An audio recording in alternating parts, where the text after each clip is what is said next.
Hey, my reactors. So today I'll be reading chapter 53 to 55. 53.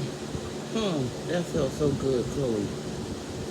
Chloe's hips swirled slowly from left to right in a wave-like motion. Her arms were raised in the air sensually as sweat glistered over her chocolate skin. The red top she wore exposed her flat belly, and the black skirt squeezed her curves. Chloe had the attention of every man's attention in the club, but she only needed one. Finally, after watching her seduce every man, Finally, after watching her seduce every man present for most of the song, a dude named Dio decided to try his hand. Pete was a well-known drug dealer from New York who was in town on some quick business. He hadn't planned on staying as long as he did, but when he spotted Chloe, he made an excuse. Stepping up behind her, he put his arms around her waist as if she belonged to him. Out of his sight, she grinned because her mission was accomplished. What's your name, Mom? His voice was heavy with bass, and his lips were inches away from her ear.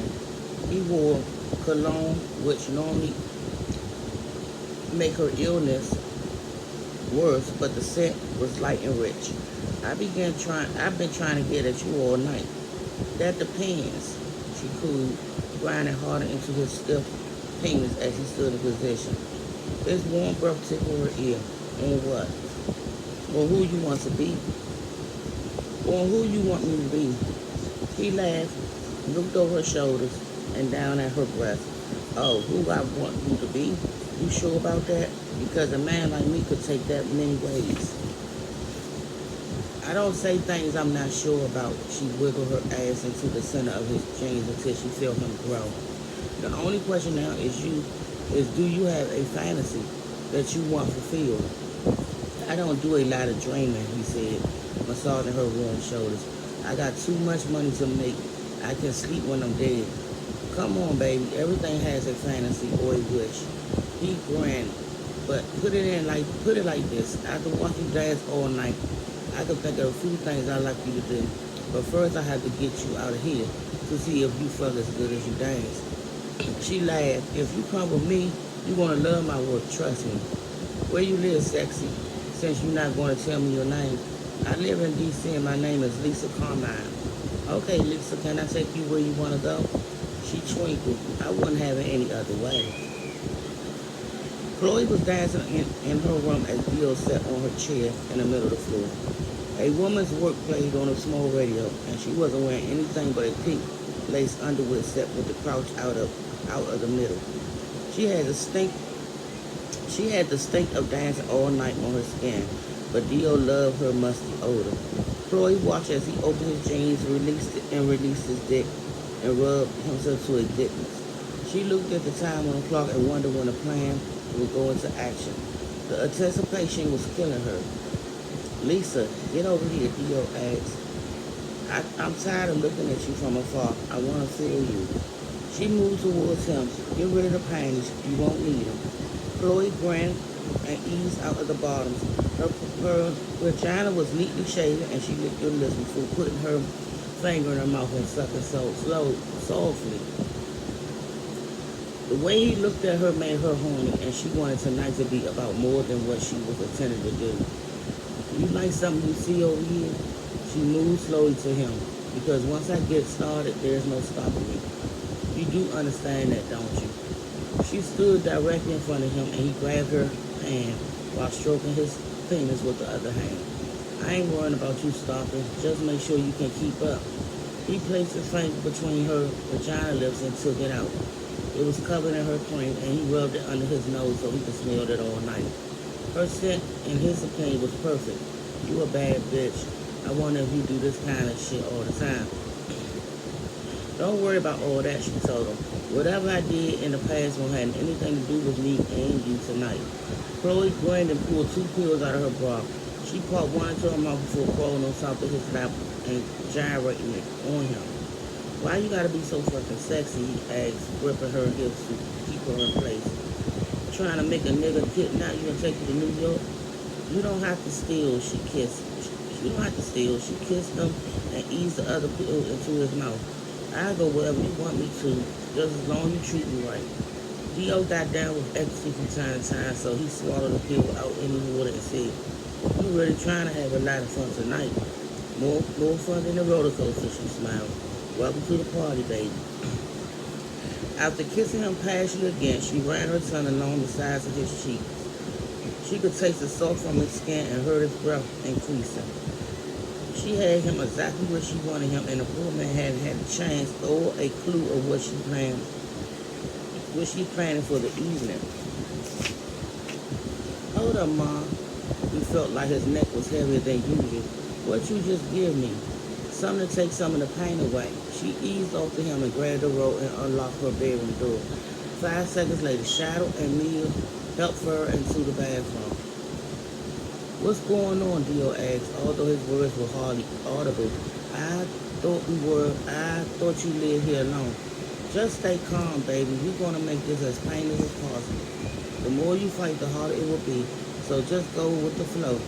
She looked down at his stiff penis and her mouth watered. She knew it was wrong to desire him, considering the circumstances, because she was feeling Odia. But the freak in her couldn't resist. "Mia, let me have him first." She was off the ecstasy and wanted to satisfy her craving. He looked so sexy sitting over there. Dio's neck dropped backwards and his arms fell by his side, but his penis haven't yet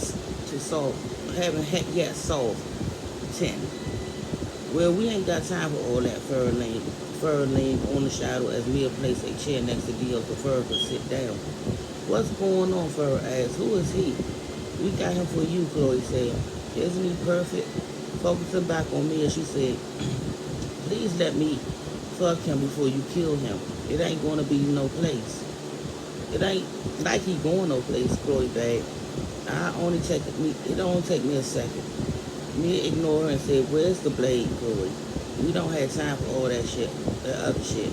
Damn, you too horny for words. You need to be a rabbit." Chloe reached in her pocket and handed it to her. "I don't understand what the problem is. I found him. I should be able to do whatever I want him to do." "Fuck it, do what you gotta do," Mia said once she situated Fur in the seat next to him. "Thank you, Fur." "Thank you," Chloe cheered, clapping her hands. Her move was totally out of place considering the moment, but she was too crazy to care. A man was about to be murdered to fill Fur insatiable desires to kill, drink, and live, and all she could think about was sex. "This is some wild ass shit," Shadow said as he pulled his cap down so couldn't see his sister's body when she dropped her robe. He was cool with Chloe getting her rocks off, knowing that if this was going to be their regular thing, he had all the intention of placing a bid for a bad bitch for the next kill. And he didn't want to hear a word about it either. Grinning from ear to ear, Chloe climbed on top of Dio and rolled his stiff penis. Dio was delirious and out of his mind that he no longer cared that originally he walked into the room with one person, and now there was 3 present. Chloe's slippery vagina sucked up his thickness with one pull. With full control of her hips, she wound her body on top of his stiffness and pushed down into him. His head rolled from left to right, and he was in a world of his own. So when he felt a sharp pain on his wrist, at first he didn't notice. Mia slowly sliced into his vein and placed it against her lips. Her pink tongue slickly clattered against his brown skin as his red blood flowed into her mouth. At first she wasn't sucking because she was emotionally beat down and weak. But when she realized what was happening, she gripped his wrist and sucked harder. The pain mixed with pleasure was overwhelming to Dio. Because he never experienced anything like it in all his life, the pain was mixed with pleasure was overwhelming to Dio.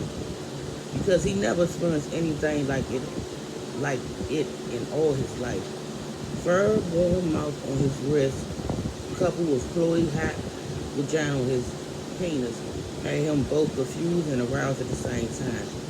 If this was how he was about to die, what a hell of a way to go. "I'm coming," Chloe moaned, jumping up and down. "I'm coming." Using a little strength he had left, he released his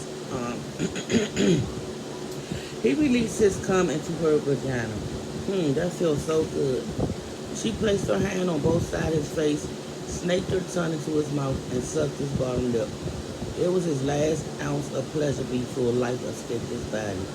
It was the first murder the cops commit where a unified excuse loomed in the air, even though it certainly wouldn't be their last. Ooh.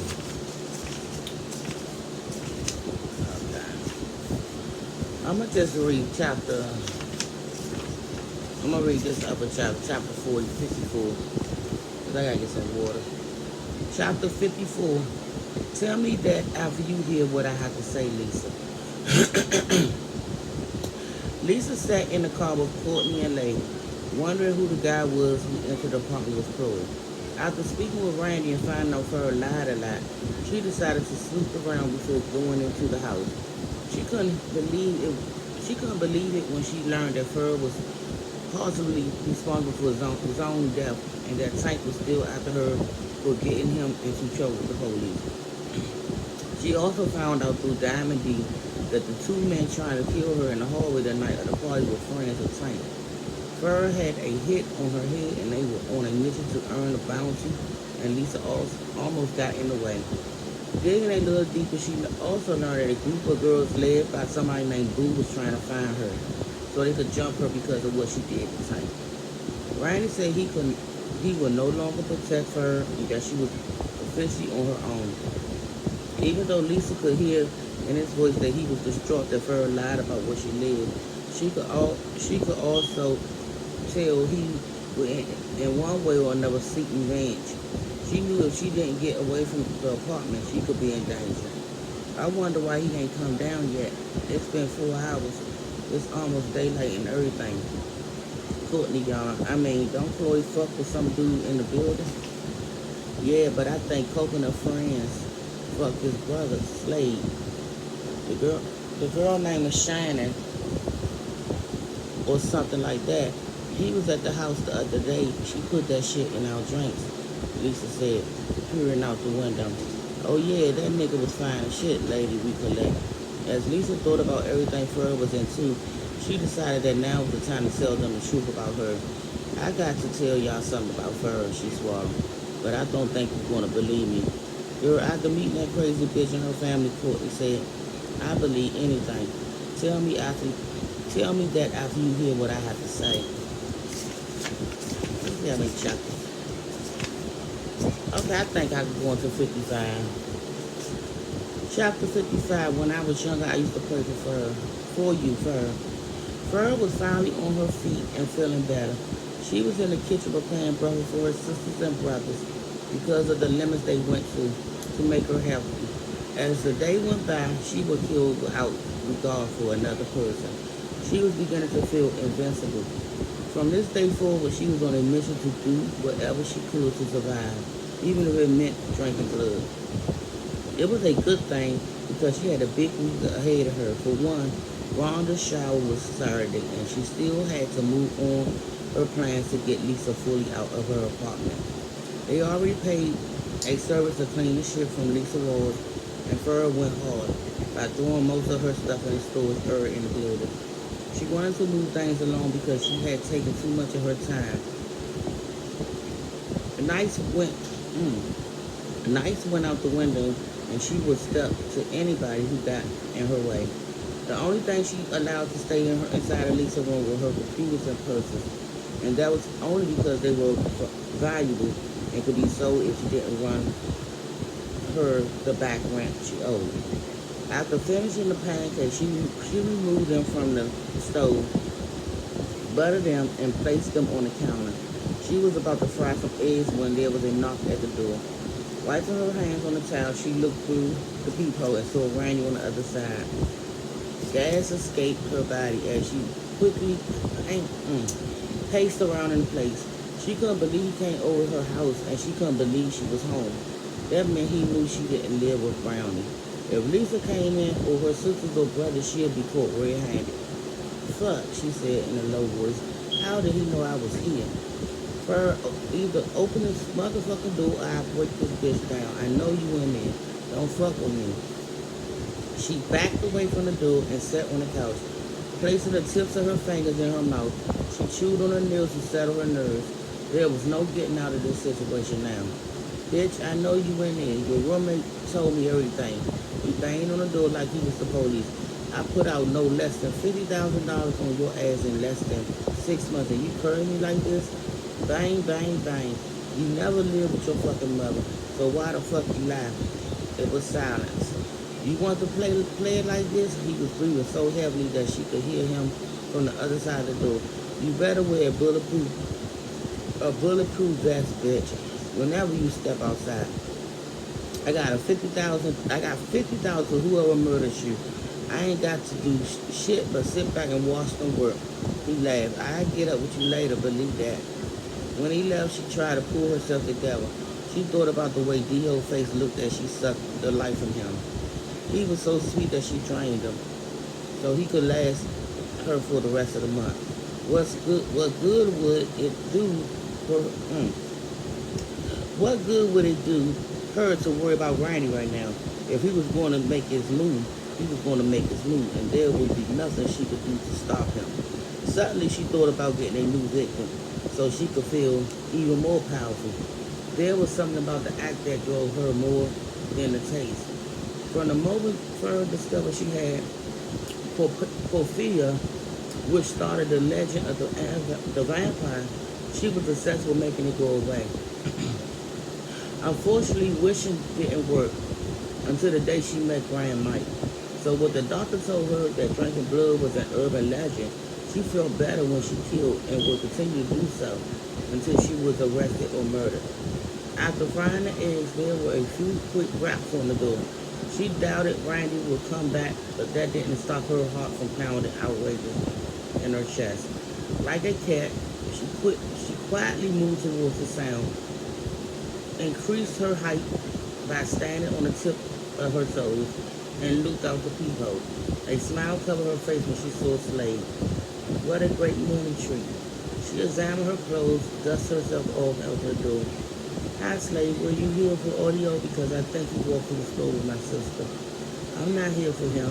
I see his ass all the time. I came to see if you're doing better. He smiled. You had me worried about you. You gotta take care of yourself. She looked into the hallway to be sure Randy wasn't coming. For a brief moment, she forgot that she had a big hit on her head. Was anybody in the hallway when you knocked? Nah, why? He looked around. You look scared about something. I mean, is everything okay? No, she pulled him by the wrist into the house and locked it. When she realized she touched him, she dropped her hand and said, oh, I'm sorry. I know you don't like that shit. I forget sometimes. It's cool, you should. I don't want you to think I'm crazy or anything. There's a reason I'm like that. Maybe I'll tell you later if I start fucking with you hard. If you start fucking with me hard, she giggled. Well, I'm not worried about none of that. Once you spend time with me, you'll be wanting to tell me everything. Is that right? All the way. She dropped her head and tried to conceal the happiness that spread across her face. Hungry, she pointed to the food on the counter. I made enough for everybody. If you could burn, he grinned, rubbing his stomach, I can eat. After fixing his plate, they ate in silence in her bedroom. The TV was on, but the sound was muted. Every now and again, she would look over at him. Where did he come from? What's his story? There were so many questions that she hoped this time that he hang around long enough to give some answers. I can see you can burn. I ain't gonna lie. I didn't pick you up. I didn't pick you for the cooking type. He said, I can't give you too much, but this food almost as good as my mama's. And if you knew mom's, you know that's a huge compliment. Thank you. I can't cook a lot of stuff, just the meals I eat a lot. Chicken, rice, and things like that. Oh, and breakfast food. She looked down under the floor. I'm real good at morning food. She placed her plate on the floor and picked up the remote. You want to watch a movie? I have a few DVDs. I'm not trying to watch TV. We can play games long enough. We played games long enough, because I want to talk to you. I want to know who you are and where you come from. Okay, ask me anything. All right, he set his plate down. Where you from? I grew up around here. Before she could finish her statement, Slade moved in for a kiss. Her breaths were heavy, and she was aroused by the wetness in the seat of her panties. When the kiss was over, she said, I grew up around here. He kissed her again and broke away a minute later. I've been wanting to do that forever. It was better than I thought. Can you do it again? He grinned and their lips connected like magnets. They fell on the bed and she eased on top of him. Slade hadn't kissed a woman in years, so to him this moment spoke volumes. That felt so good. He wrapped his arms around her waist and said, it was better than that. Bird crawled off of him and stood before him. Then she gave him a striptease by dropping her pajamas and then her shirt. Naked, her nipples hardened and small chill bumps rose in her skin as he looked at her. Slade rose and looked over her body. His penis was so hard he knew there was no way he wasn't going to hit that pussy today. Appreciating the fact that he broke his vows, he moved his rough hands over her soft breasts, arms, and thighs. Now that he touched a woman again, he knew there was no way he would ever go back. How could he be so stupid to give up God's gift to men? When you touched me, for some reason, I felt like it's the first time, she said. Like you never touched a woman before. I never had that feeling before. If a nigga never appreciates your body, you don't need him. That was a jab at Randy and she knew it. She grinned, I feel safe around you. You don't know it, but I was here the first night you were sick. You were having a nightmare or something. When I put my hands on you, you went back to sleep. I don't remember if she pulled him close to her and leaned against his chest. I had nightmares most of the time, especially when I was a kid. She hugged him tighter. When I was young, I used to pray for you. I prayed somebody strong would enter my life and protect me. You believe in stuff like that? Yeah, you don't have no reason to lie to me, so until you prove me wrong, I'm going to trust everything you say. Keeping her eyes on him, she unbuttoned his pants. His blue bubbles peeked through the top of his true electric jeans, and she ushered them to the floor. He stepped out of them one foot at a time and tossed them into the corner. Wanting to see all of him, she removed his jacket and t-shirt. It was as if she was unwrapping the gift with too much paper. Standing in the middle of the floor, they held each other closely, slowly rocking in place. With her hands on his heart, she wondered how good he would taste. She thought about how the red blood pouring out of his body would look against his chocolate tone. When she realized the vile thought in her mind, she pushed away from him and put her clothes on. Okay, what just happened here? He asked. Did I do something wrong? Did I squeeze you too tight? No, I just got some stuff on my mind, she rolled her hand. I'm sorry, I shouldn't have teased you. They were caught up in the moment when Chloe yelled. Motherfucker. You can't come up in here. She paused and just said, Fur, lock your door. Randy's in the house acting crazy. Upon hearing his name, Fur rushed towards her door at the top speed. Randy was just about to twist her knob when she slammed it shut. Leaned up against it and activated the lock. Slade quickly got dressed and was about to move her out of the way to deal with Randy. Man's a bitch when she whispered, please don't go out there. She shook her head and tears rolled down her face. He's going to kill me and you. In a lowered voice, Puppy said, I don't care about that shit. Look at how scared you are. I can't have this nigga come up here and encourage shit like that. Please, I beg of you. As she looked into his eyes, Randy continued kicking the door. Her body would move forward with each thump, and it was obvious that his mission was to break it down. Come out here and talk to me, Fur. I gotta know why you been lying to me. Yeah, you fuck with the wrong nigga. You might as well kill yourself.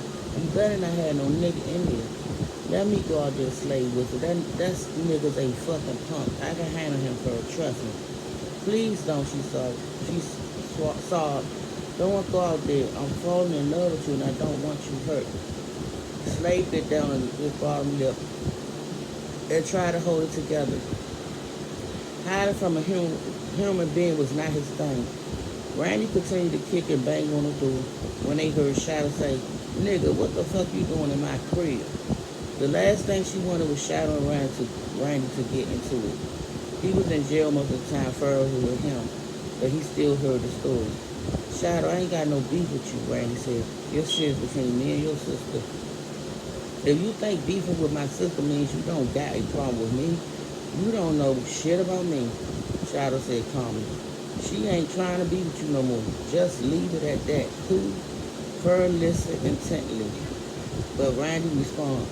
Randy responds. Randy's response. You tell your sister to remember what I said earlier. I ain't telling her a motherfucking thing. Randy laughed as she heard his footsteps walk away. Focusing back on Slade, she said, I'm sorry about that. I don't know why he doesn't just leave me alone. You must be leading him on, he asked, taking his frustration out on her for not being able to push off on Randy. Why else would he come over here like that? Slade, it's a long story. Just keep it light, baby. Stop saying that shit to me. I hate it. I'm sorry, she swallowed. I won't ever say it again. Can we just start over? We'll rewind when you keep shit straight with me. He moved her out the way of the door. Until then, I'm out. So I'll be back with 56. I think 57. Oh. And 58. By my reactors.